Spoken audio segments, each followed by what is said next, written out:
Vidimo sad, ste odvrnuli sve šarafe. Evo je, sve stavimo. Hajde sad, hajde odvrćite šarafe, hajde požuri.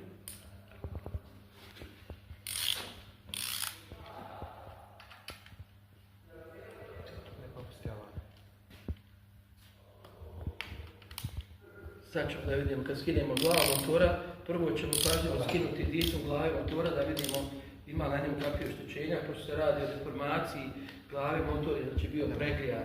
I sad ćemo da vidimo kakvi su otisci na diftovu glave motora.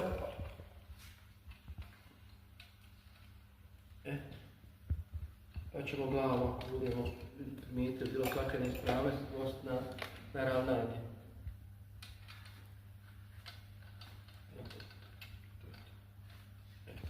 Polako, strane, samo polako,